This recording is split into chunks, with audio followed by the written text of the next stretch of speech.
Let's take you now to our own colleagues, Tom Keene and Michael McKee of Bloomberg Surveillance. They are getting the reaction from Janus Capital's Bill Gross to that jobs number. They're conducting a radio interview right now. Gentlemen?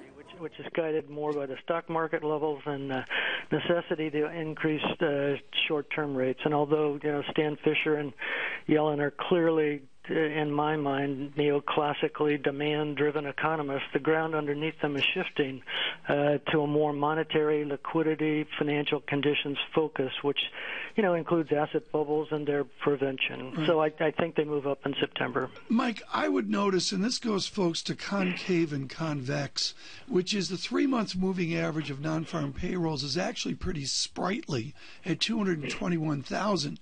The 6 and 12-month numbers there, Mike, they're not there. They are concave downwards.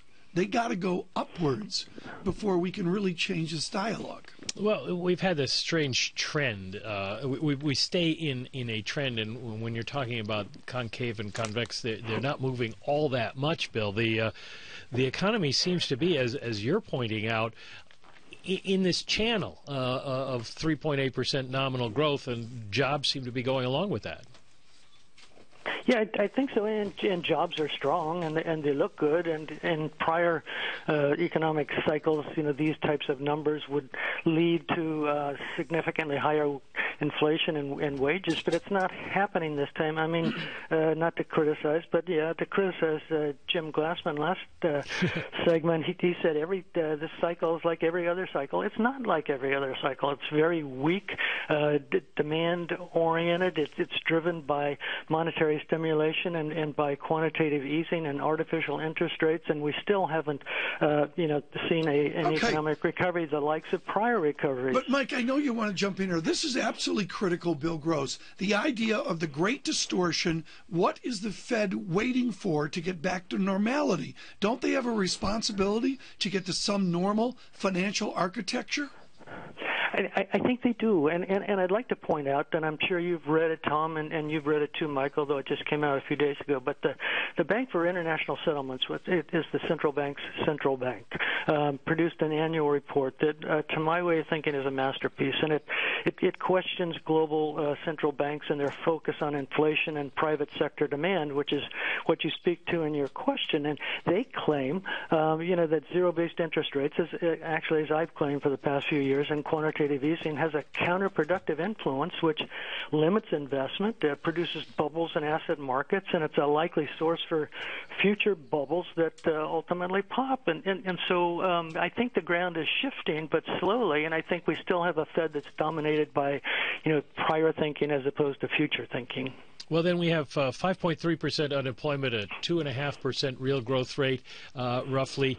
What is the appropriate level for a Fed funds rate, and how fast should they get there?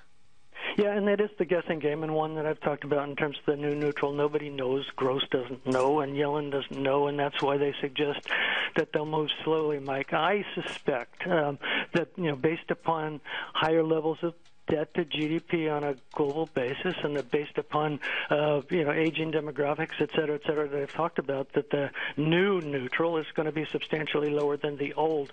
The old nominal neutral Fed funds rate was centered around 4%. I think it's going to be centered around 2%. I think the Fed's going to reach that sometime in 2018, and that speaks to gradual, and it speaks to maintaining current levels of interest rates. Bill, I want to come back and talk about Greece, but let's start that right now. Mohamed El-Erian has taken an outlier call. He suggests that we will see some form of Grexit, some form of drachma, and some form of depreciation. Do you agree with Dr. El-Erian?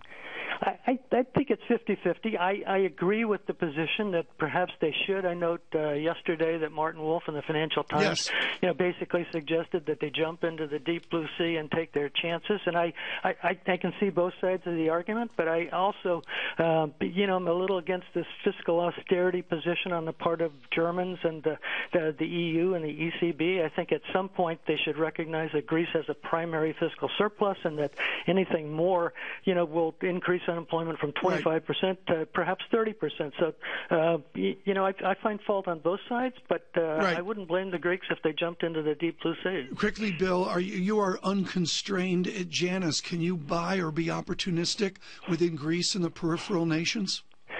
Well, not in Greece. Certainly Spain and Italy, those are active markets, and they move certainly relative to Germany and relative to the United States.